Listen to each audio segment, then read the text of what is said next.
በመዲናችን መሃል አይን ቦታ ላይ ካሳንቺስ በረጅም ጊዜ ክፍያ የቤት ባለቤት ይሁኑ። ትልቅ ሰው ሪል ስቴት የተናጠል ካርታ ያወጣላቸው 50% የባንክ ብድር የተመቻቸላቸው ዘመኑ በደረሰበት የግንባታ ጥበብ ጥንቅቅ ተደርገው የተገነቡ ማራኪ እይታን የተጎናጸፉ በኢንተርናሽናል ሆቴሎችና ተቋማት በተከበበችው መሃል ካሳንቺስ ላይ ያከራዩት ዳጎስ ያለ ወራዊ ገቢ የሚያስገኝ ቢኖርበት ምቹ መሃል ከተማ እንደ ፍላጎቱ የሚስማማ የመኖሪያ ቤቶችን አቅርበናል። አፓርትመንቶቻችን ክሎዝድ ኪችን እና ትራዲሽናል ኪችን የተገጠመላቸው ሲሆኑ በተጨማሪም ለጋራ መገልገያ ተብሎ የሚቀነሰው ስፋት 7% ብቻ መሆኑ ልዩ ያደርገናል። እንደ ምርጫው ባለ 2 እና ባለ 3 መኝታ ስፋት ያላቸው ቅንጡ አፓርትመንቶችን አቅርበናል። ቀድመው ለሚመጡ 10 ደንበኞች እውነተኛ 10% ቅናሽ አዘጋጅተናል። ለበለጠ መረጃና ቤቶቹን ለመጎብኘት በ0947 02 22 22 ላይ ሃሎ ይበሉን። እንደ ስማችን ትልቅ ነው ስራችን። ትልቅ ሰው ሪል ስቴት።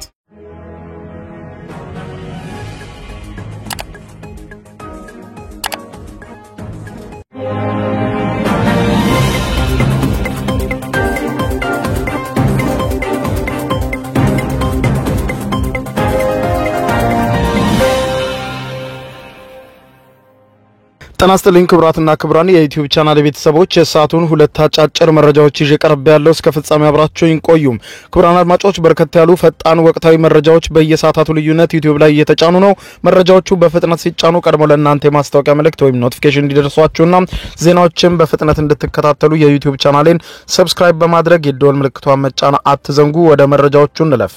በዚህ ሰዓት የመረጃ ጊዜ በቀዳሚነት የምታደምጡት ኤርትራ በኢትዮጵያና በሱዳን ጉዳይ ጣልቃ እየገባች መሆኑ ተመልክቷል። በተለይም ደግሞ ወደ ኢትዮጵያ ድንበር መሳሪያ ማጓጓዟን መቀጠሏን፣ ወታደራዊ ዛቻዎችን መሰንዘሯንና የጦርነት እንቅስቃሴ እያደረገች መሆኗን አንድ ከፍተኛ የአሜሪካ ተቋም በይፋ ባወጣው መግለጫ አስታውቋል። ይህም የጦርነት ትንኮሳ በኢትዮጵያ ላይ ያካሄደች እንደሆነ አመልክቷል። በሌላ በኩል ደግሞ ክቡራን አድማጮች እንዲሁ ኤርትራ በሱዳን የሚገኙ ለሱዳን ማዕከላዊ መንግስት ይደግፋሉ ያለቻቸውን 50,000 የጦር ሰራዊት ለማሰልጠንም በሱዳን ውስጣዊ ጦርነት በቀጥታ መግባቷን አመልክቷል።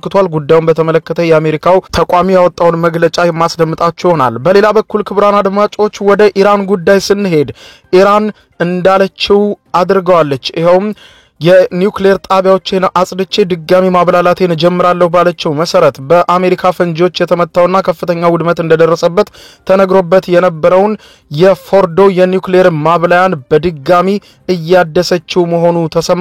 የሳተላይት ምስሎችም ይህንኑ ማረጋገጣቸውን ዘ ኒውዮርክ ታይምስን ጨምሮ የአሜሪካ መገናኛ ብዙሃን ዘግበዋል። ይህ ጉዳይ በከፍተኛ ሁኔታ በምዕራባውያኑ መገናኛ ብዙሃን መነጋገሪያ ሆኗል።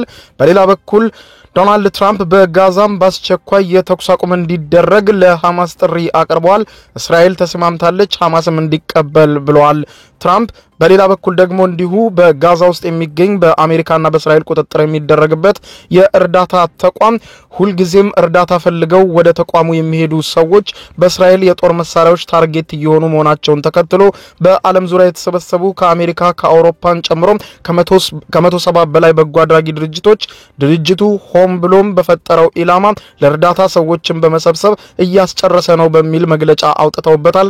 ተቋሙ ምላሽ ሰጥቷል። በዝርዝር ሁሉንም መረጃዎች በተከታታይ ታደምጣላችሁ። አብረን እናድምጠው። በቅድሚያ ከ30 ዓመታት በላይ በኢሳያስ አፈወርቂ የምትመራው ኤርትራ ሰራዊቷን እያጠናከረች ወደ ኢትዮጵያ ድንበርም ወታደሮችን እያስጠጋች መምጣቷ የከባድ መሳሪያዎች ጋጋታና የጦርነት ጉሰማ ኢትዮጵያን እንዳትረጋጋ እያደረገ ነው ሲል አንድ መንግስታዊ ያልሆነ የአሜሪካ የመብት ተሟጋች ድርጅት አሳሰበ።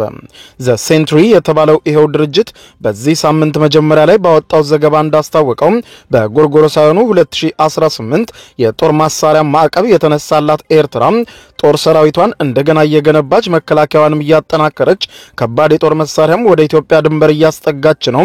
ጎረቤቶቿም እንዳይረጋጉ ማድረጓን ኤርትራ ቀጥላለች ብሏል። የኢትዮጵያና የኤርትራ መሪዎች በጎርጎሮሳውያኑ 2018 የሰላም ስምምነት ከተፈራረሙ በኋላ የተባበሩት መንግስታት ድርጅት በኢትዮጵያ ጥያቄ መሰረት በኤርትራ ላይ ተጥሎ የነበረውን የጦር መሳሪያ ሽያጭና ግዢ ማዕቀብ አንስቶላታል። የአሜሪካው ድርጅት ሁኔታው ካልተለወጠ ኤርትራ በዚህ ድርጊቷ ተቀጥላለች ተብሎ ይጠበቃል ሲል ያስጠነቀቀ ሲሆን ቀጠናውም ወደ ከፍተኛ አስጊ ሁኔታ እያመራ ነው ብሏል። ፕሬዝዳንት ኢሳያስ አፈወርቂ የኤርትራ የነጻነት በዓልን አስመልክቶ የተናገሩት ንግግር በኢትዮጵያ ውስጥ መከፋፈል እንዲመጣና ኢትዮጵያ አለመረጋጋት ውስጥ እንድትዋጥ ፍላጎት ያላቸው መሪ መሆናቸውን አሳይተዋልም ይላሉ መገናኛ ብዙሃን በስፋት እየዘገቡት ባለው ርዕስ። በተለይም ደግሞ ኤርትራ እስረኞችን መፍታቷንና የተፈቱ እስረኞችን በሙሉ ወደ ሳዋ እንዲገቡ ማድረጓ አሁንም ወታደራዊ እንቅስቃሴዋን በፍጥነት መቀጠሏም ተዘግቧል። የአሜሪካው ድርጅት ሁኔታው ካልተለወጠ ወደ አስጊ ድርጊት እያመራ ነው በማለት ባወጣው ዘገባን ተከትሎ የፈረንሳዩ የዜና አገልግሎት አጃንስ ፍራንስ ፕሬስ አስተያየታቸውን የጠየቃቸው የኤርትራው ማስታወቂያ ሚኒስትር አቶ የማነ ገብረ መስቀል ይህ የተፈበረከ ወሬ ነው ሲሉ አጣጥለዋል። የሌላውን ጥፋት በኤርትራ ላይ ለማላከክ የተደረገ ጥረት ነው ሲሉ አጣጥለዋል። አቶ የማነ አከለውም በአካባቢው የተከሰተውን አዲስ ውጥረት ህገወጥ ያሉት የኢትዮጵያ ወደብና የባህር ማግኘት ፍላጎት ነው በማለት የገለጹ ሲሆን እኛ ፈጽሞ እንዲዋከቡ አላደረግንም በማለት ያጣጥላሉ። ጦርነትን በፋይናንስ የሚደግፉና በሙስና የሚገኝን ገንዘብ ጉዳይ የሚከታተለው ደ ሴንትሪ የተሰኘው ተቋም ኤርትራ የሶማሊያን ተቃዋሚዎችን ትደግፋለች በሚል በጎርጎሮሳውያኑ 2009 ማዕቀብ ተጥሎባት እንደነበረ አስታውሶ ከዚሁ ጋር በትግራዩ ጦርነት ወቅትም ተፈጽመዋል የተባሉ በደሎችንም ዘገባው መገምገሙን አስቀምጦ በተለይም በርካታ ሰዎች ህይወታቸውን በተቀጠፉበት ጦርነትም የኤርትራ ሚና ከፍተኛ እንደነበርም አስታውቋል። በሌላ በኩል ከኢትዮጵያም በተጨማሪ ኤርትራም በሱዳንም ጉዳይ ጣልቃ እየገባች መሆኗ የተዘገበ ሲሆን የኤርትራው ፕሬዝዳንት ኢሳያስ አፈወርቂ 50,000 የሱዳን ወታደሮችን እንደሚያሰለጥኑ ቃል ገብተውልናል ሲሉ የሰሜን ሱዳን ኃይሎች አዛዥ መሐመድ አጃኩሚ መናገራቸውን የሱዳን መገናኛ ብዙሃን መነጋገሪያ አድርገውታል። አዛዡ አልሱዳኒ ከተሰኘው የአረብኛ ጋዜጣ ጋር ባደረጉት ቃለ ምልልስ የሰሜናዊ ሱዳን ክፍል ከፈጥኖ ደራሽ ኃይሉ ስጋት ለመጠበቅ ፕሬዝዳንት ኢሳያስ አፈወርቂ 50,000 ወታደሮችን ለኛ ለማሰልጠን ቃል ገብተውልናል ሲሉ ገልጸዋል። በሱዳን እየተካሄደ ባለው በዚህ ጦርነት የጀነራል አልቡርሃን ጦር ኃይልና የፈጥኖ ደራሽ ኃይሉ ታጣቂዎችን እየተፋለሙ ሲሆን በዚህ ጦርነትም ሁለቱም አካላት የውጭ ኃይሎች ወታደራዊ ድጋፍ እየታገዙ መሆኑ ይታወሳል። የሱዳን ጦር ኃይል ከግብጽ፣ ከሩሲያ፣ ከኢራን፣ ከቱርክና ከኤርትራ ድጋፍ እንደሚያገኝ በሰፊው የሚገለጽ ሲሆን ፈጥኖ ደራሽ ኃይሉ ደግሞ ከዩናይትድ አረብ ኤምሬት፣ ከቻድ፣ ከደቡብ ሱዳንና ከኬንያ ድጋፍ እንዳለው ዘገባዎች ያስረዳሉ። የጀነራል አልቡርሃን ጦር ከግብጽ በቀጥታ የጦር መሳሪያ ስልጠናና ሌሎችም እርዳታዎች የሚያገኝ ከመሆኑም በላይ የፈጥኖ ደራሽ ኃይሉ አዛዥ ጀነራል ሐምዳን ዳጋሎ ግብጽ ይህንን ድጋፍ እንድታቆም ኤርትራም ከዚህ ድርጊቷ እንድትታቀብ ካልሆነ ኤርትራም የግጭቱ ተጠቂ ልትሆን እንደምትችል አስጠንቅቀው ነበር። በተያያዘም ኢራን የጦር መሳሪያዎችን በተለይም ድሮኖችን ለሱዳን ጦር ኃይል እንደምታቀርብ የሚነገር ሲሆን ሩሲያም ተዋጊ ጀቶችን ጨምሮ የተለያዩ ወታደራዊ እርዳታዎችን ለጀነራል አልቡርሃን ጦር እንደምትሰጥ መረጃዎች ያሳያሉ። ሌላኛዋ ሀገር ቱርክ ደግሞ ይህ ጦርነት ያብቃ በማለት በተደጋጋሚ ገለልተኛ መስላ ውትወታ እያሰማች ቢሆንም የሱዳን ጦር የሚጠቀምባቸው ድሮኖች ቲቢቱ የተባሉ ቱርክ ሰራሽ መሆናቸውም ተዘግቧል። በተለይም በቅርቡ በካርቱም ለተገኘው ድል እነዚህ ድሮኖች ከፍተኛ ሚና ተጫውተዋል የተባለ ሲሆን ከነዚህ ጦርነት ጋር በተያያዘ ለጀነራል አልቡርሃን ድጋፍ ከሚሰጡ የውጭ ኃይሎች መካከል ኤርትራ ዋነኛዋ መሆኗ የተጠቀሰ ሲሆን በዚህ ጉዳይ ላይ ከኤርትራ በኩል የተሰጠ ማስተባበያም ሆነ ማረጋገጫ የሌለ ቢሆንም ጀነራል አልቡርሃን ግን በተደጋጋሚ ወደ አስመራ መመላለሳቸው ይታወሳል። እንዲሁም የፈጥኖ ደራሽ ኃይሉ መሪ ጀነራል ሐምዳን ዳጋሎ ኤርትራ እያደረገች ያለውን ድጋፍ እንድታቆም ማስጠንቀቂያ መስጠታቸው አይዘነጋም። ይህ በእንዲህ እንዳለ የጀነራል አልቡርሃን አጋር የሆነው የሰሜን ሱዳን ኃይሎች አዛዥ መሐመድ አጃኩሚ ሰሞኑን ለአልሱዳኒ ጋዜጣ በሰጡት ቃል የኤርትራው ፕሬዝዳንት እስከ 50,000 ወታደሮችን ለማሰልጠን ቃል ገብተውልናል በማለት ኤርትራ በግጭቱ ቀጥተኛ ተሳታፊ መሆኗን በይፋ እያረጋገጡ ይገኛሉ። በሌላ ዜና ኢራን የፎርዶ የኒውክሌር ጣቢያን መጠገን በይፋ መጀመሯ ተሰማ። አሜሪካ በኢራን የፎርዶ የኒውክሌር ማበልጸጊያ ጣቢያ ላይ ጥቃት ካደረሰች በኋላ በጣቢያው ላይ ኢራን ስራ መጀመሯን የተነሱ የሳተላይት ምስሎች ያረጋግጣሉ ሲል ዘ ኒውዮርክ ታይምስ ዘግቧል። የአሜሪካ ፈንጂዎች ወድቀው ጉዳት ባደረሱባቸው ቦታዎች ላይ የታዩ የሳተላይት አዳዲስ ምስሎች እንዳመለከቱት በአካባቢው ለቁፋሮ የሚውሉና ለእድሳት የሚሆኑ የተለያዩ ማሽኖችም ወዲያ ሲሉ ይታያሉ። ማክስተር በተባለ የሳተላይት ቴክኖሎጂ የተያዙት እነዚህ ምስሎች ሌሎች ብዙ ተሽከርካሪዎችም በጣቢያው ዙሪያ እንደታዩ ዘገባው ጠቅሷል። በዓለም አቀፍ ጥናቶች ማዕከል በስትራቴጂክ የምስል ትንተና ከፍተኛ ባልደረባ የሆኑት ጆሴፍ ኤስ ጉድጓዱ ላይ ስራ መጀመሩን አመልክተዋል። ምስሎቹ ኢራናውያን ምን እንደተፈጠረና ተቋሙ ምን ያክል ጉዳት እንደደረሰበት የማጣራት ሂደቱን መጀመራቸውና የእድሳት ስራውም ጎን ለጎን መጀመሩን የሚያመለክት ነው ብለዋል። የአሜሪካ ጥቃት ከደረሰም ከአንድ ቀን በኋላ እስራኤል ወደ ፎርዶ የኒውክሌር ጣቢያ የሚወስዱ መንገዶችን መታለችም ተብሏል። የሳተላይት ምስሎችም መሰረት አድርገው የወጡ መረጃዎችም ጥገናው በፍጥነት መጀመሩን ያሳያል ሲል ዘ ኒውዮርክ ታይምስ ዘግቧል። በተለይም ኢራን ከአካባቢው ከጥቃቱ አስቀድሞ አጓጉዛቸዋለች የተባሉ 10 የኒውክሌር የጦር መሳሪያ ለመስራት የሚያገለግሉ የዩራኒየም ክምችት የት እንዳለ በማይታወቅበት ሁኔታ ጥብቅ የተባለውንና እጅግ ግዙፍ የሆነውን የኒውክሌር ማብለያ ተቋማን በድጋሚ ስራ እንዲጀምር ለማድረግ እየታተረች መሆኑን አሁንም ለምዕራባውያን በቀጥታ የተናገረችውንና የኒውክሌር ማብላላት ስራዬን አላቆምም ያለችውን የኢራንን ቃል አረጋጋጭ ሆኖ ተገኝቷል። ኢራን እነዚህን የኒውክሌር ጣቢያዎች በድጋሚ ማደስ በጀመሯን በተመለከተ እስካሁን ከአሜሪካም ሆነ ከእስራኤል የተሰጠ ይፋዊ መግለጫ የለም። ጉዳዩን ግን የምዕራባውያን የስለላ ተቋማት ከእስራኤል ጋር በጥምረት ሆነው እየተከታተሉት ስለመሆኑ ይዘገባል። ይህ በዚህ እንዳለ የአሜሪካው ፕሬዝዳንት ዶናልድ ትራምፕ በጋዛ ከእንግዲህ ጦርነት ይብቃም ተኩስ አቁም ይታወጅ ሲሉ መናገራቸው ተዘገበ። የአሜሪካው ፕሬዝዳንት ዶናልድ ትራምፕ ቃል በቃል በሰጡት መግለጫ እንዳሉት እስራኤል በጋዛ የ60 ቀናት የተኩስ አቁም ስምምነት ለማድረግ ተስማምታለች ሲሉ የአሜሪካው ፕሬዝዳንት ዶናልድ ትራምፕ ተናግረዋል። ትራምፕ ጦርነቱን ለማቆም ከሁለቱም አካላት ጋር እንሰራለን ሲሉ በትሩዝ ማህበራዊ ትስስር ገጻቸው ላይ የጻፉ ሲሆን ሐማስ ይህንን ስምምነት ይቀበላል ብዬ ተስፋ አደርጋለሁ፣ ያ ካልሆነ ግን የሚመጣው ነገር መልካም አይሆንም ሲሉም ዝተዋል። ሐማስ የተኩስ አቁም ስምምነቱን ይቀበል አይቀበል እስካሁን አላሳወቀም። በተባበሩት መንግስታት ድርጅት የእስራኤል አምባሳደር ዳኒ ዳኖስ ለቢቢሲ እንደተናገሩት እስራኤል ፍጹም የተኩስ አቁም ስምምነት ትፈልጋለች፣ ነገር ግን ሐማስ ጠንካራ ኳስ እየተጫወተ ነው በማለት ይገልጻሉ። በሐማስ ላይ ጫና እየፈጠርን ነው፣ ወደ ጠረጴዛው ካልመጡ ግን ታጋቾችን ለመልቀቅ ብቸኛው አማራጭ ተጨማሪ ወታደራዊ እርምጃ ይሆናል ሲሉ በጋዛ ያለው ጦርነት እንደሚብስ ዝተዋል። በሌላ በኩል በአሜሪካና በእስራኤል የሚደገፈው የጋዛ የእርዳታ ቡድን መዘጋት እንዳለበት 170 የበጎ አድራጊዎች ከመላው ዓለም ባሰባሰቡት ድጋፍ ይፋ አደረጉ። በተለይም እርዳታ መጥቷል ኑ የተባሉ ምስኪን ጋዛውያን ወደ እርዳታ መስጫ ተቋሙ ሲሄዱ ሁልጊዜም የፈንጂ ጥቃት ይፈጸማል፣ የጅምላ ረሸናም ይፈጸማል። በዚህም እርዳታ ለመቀበል ሄዱ በወጡበት ይቀራሉ በማለት ድርጅቶቹ አስታውቀው ድርጅቱ ሆነ ተብሎ የፊሊስጤማውያንን ለመጉዳት የተቋቋመ ነው ሲሉ አስታውቀዋል።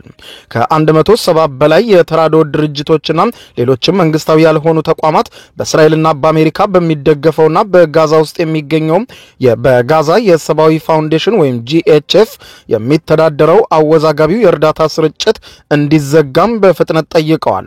በግንቦት ወር መገባደጃ ላይ እስራኤል ለ11 ሳምንታት የቆየውን እቀባ በከፊል አቃላለች ከተባለ ጊዜ ወዲህ ስልታዊ በሆነ መንገድ እርዳታ ፍለጋ ወደ ፋውንዴሽኑ የእርዳታ ስርጭት ማዕከላት የሚያቀኑ ከ500 በላይ ፍልስጤማውያን እርዳታ ሲፈልጉ ተገለዋል ሲል የጋራ መግለጫው ገልጿል። ኦክስፋም እና ሴቭ ዘ ቺልድረንን ጨምሮ ድርጅቶቹ የእስራኤል ጦርና የታጠቁ ኃይሎች እርዳታ በሚሹ ፍልስጤማውያን ላይ በተደጋጋሚ ተኩስ ከፍተውባቸዋል። ምናልባትም የእርዳታ ድርጅቱ ስልታዊ በሆነ መንገድ ፍልስጤማውያንን ለማጥቃት የተቋቋመ እስኪመስል ድረስ ብለውታል። እስራኤል ወታደሮቿ ሆነ ብለው እርዳታ በሚሹ ፍልስጤማውያን ላይ መተኮሳቸውንስ እንደ ሁልጊዜው ስትክድ የፋውንዴሽኑ የእርዳታ ስርጭት ስርዓትን የሐማስ ጣልቃ ገብነትን በማለፍ በቀጥታ እርዳታ ለሚፈልጉ ሰዎች ይደርሳልም ስትል ታስተባብላለች። የጋዛ የሰብአዊ ፋውንዴሽን በ5 ሳምንት ውስጥ ከ52 ሚሊዮን በላይ ምግብ እንዳቀረበና ሌሎችም ድርጅቶች እርዳታ እየተዘረፈ በአቅመቢስነት ቆመው ይመለከታሉ በማለት እንደሚገኙበት ይገልጻል። ማክሰኞ ዕለት በአንዳንድ የዓለም ታላላቅ በጎ አድራጎት ድርጅቶችና መንግስታዊ ያልሆኑ ተቋማት በወጣው የጋራ ጋዜጣዊ መግለጫ የጋዛ ሰብአዊ ፋውንዴሽን 2 ሚሊዮን ሰዎች በየቀኑ የተኩስ ርጉምታ እንደሚገጥማቸው የተጨናነቁና በወታደራዊ ዞኖች ወደሚገኙ ማዕከላትም እንዲሄዱ ማስገደድን ጨምሮ ሁሉንም የሰብአዊ ስራዎችና ደንቦችን እየጣሰ ነው ብሏል። ፋውንዴሽኑ በጋዛ ውስጥ እርዳታ ማሰራጨት ከጀመረበት ጊዜ አንስቶ የእስራኤል ወታደሮች በየቀኑ በሚባል ደረጃ በእነዚህ ጣቢያዎች እርዳታ የሚፈልጉ ሰዎች መገደላቸውን የሚገልጹ ሪፖርቶች ከሕክምና ባለሙያዎችና ከዓይን እማኞች እንዲሁም ከግዛቱ የጤና ጥበቃ ሚኒስትርም ሲወጡ ነበር። ባሳለፍነው ማክሰኞ ሚኒስትሩ ባወጣው ሪፖርት ከግንቦት ወር አጋማሽ ጀምሮ እርዳታ ሲፈልጉ የነበሩ 583 ንጹሃን ፍልስጤማውያን ዜጎች ተገለዋል ብሏል።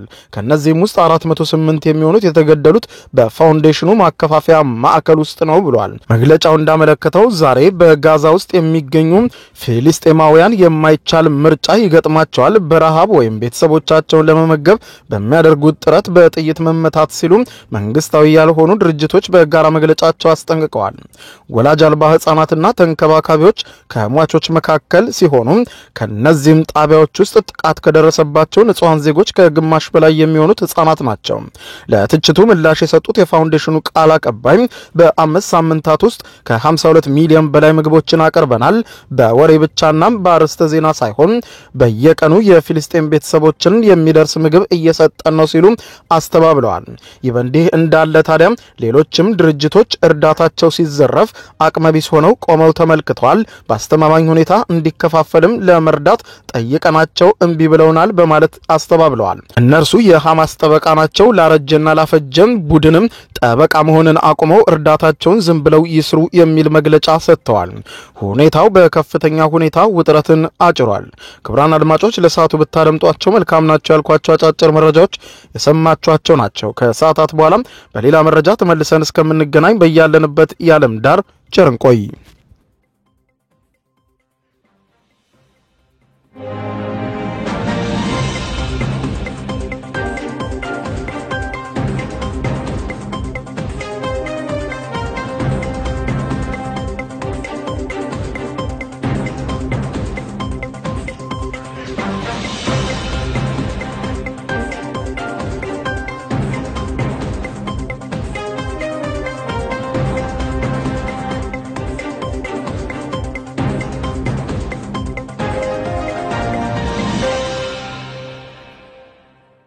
የዩቲዩብ የስኬት ሚስጥሮችን በዝርዝር የያዘው የአቤል ብርሃኑ የወይኗ ልጅ አዲስ መጽሐፍ በገበያ ላይ ዋለ። ዩቲዩብ ለመጀመር በአጭር ጊዜ ስኬትን ለመቀዳጀት አስበዋል? ዩቲዩብ ጀምረው ሚስጥሮቹ አልገባ ብለውታል? እንግዲያውስ አዲሱ በዩቲዩብ 2 የወርቅ 3 የብር ሽልማቶችን ያገኘው የአቤል ብርሃኑ የወይኗ ልጅ የዩቲዩብ ሚስጥሮች መጽሐፍ በዝርዝር ሁሉንም ያብራራሉታል። ዛሬውኑ ገዝተው ህልሞን እውን የሚያደርጉበትን የዩቲዩብ የስኬት መንገድ ይጀምሩ። በውጭ ሀገራት ለምትገኙ ከአማዞን ላይ ብታዙ በቀናት ውስጥ ደጁ ይደርሳል። የአማዞን ሊንኩን እዚህ ቪዲዮ ኮሜንት ላይ ያገኙታል። በሀገር ውስጥ ለምትገኙ በ0949 13 0000 ቴሌግራም ላይ ይዘዙ። ካሉበት ቦታ እናደርሳለን። የዩቲዩብ ሚስጥሮች ዘመኑ ጋር ተፈላጊ መጽሐፍ።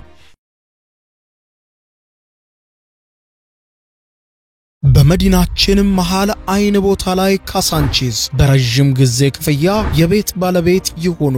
ትልቅ ሰው ሪል ስቴት የተናጠል ካርታ ያወጣላቸው 50% የባንክ ብድር የተመቻቸላቸው ዘመኑ በደረሰበት የግንባታ ጥበብ ጥንቅቅ ተደርገው የተገነቡ ማራኪ እይታን የተጎናጸፉ በኢንተርናሽናል ሆቴሎችና ተቋማት በተከበበችው መሃል ካሳንቺስ ላይ ያከራዩት ዳጎስ ያለ ወራዊ ገቢ የሚያስገኝ ቢኖርበት ምቹ መሃል ከተማ እንደ ፍላጎቱ የሚስማማ የመኖሪያ ቤቶችን አቅርበናል። አፓርትመንቶቻችን ክሎዝድ ኪችን እና ትራዲሽናል ኪችን የተገጠመላቸው ሲሆኑ በተጨማሪም ለጋራ መገልገያ ተብሎ የሚቀነሰው ስፋት 7% ብቻ መሆኑ ልዩ ያደርገናል። እንደ ምርጫው ባለ 2 እና ባለ 3 መኝታ ስፋት ያላቸው ቅንጡ አፓርትመንቶችን አቅርበናል። ቀድመው ለሚመጡ 10 ደንበኞች እውነተኛ 10% ቅናሽ አዘጋጅተናል። ለበለጠ መረጃና ቤቶቹን ለመጎብኘት በ0947 02 22 22 ላይ ሃሎ ይበሉን። እንደ ስማችን ትልቅ ነው ስራችን። ትልቅ ሰው ሪል ስቴት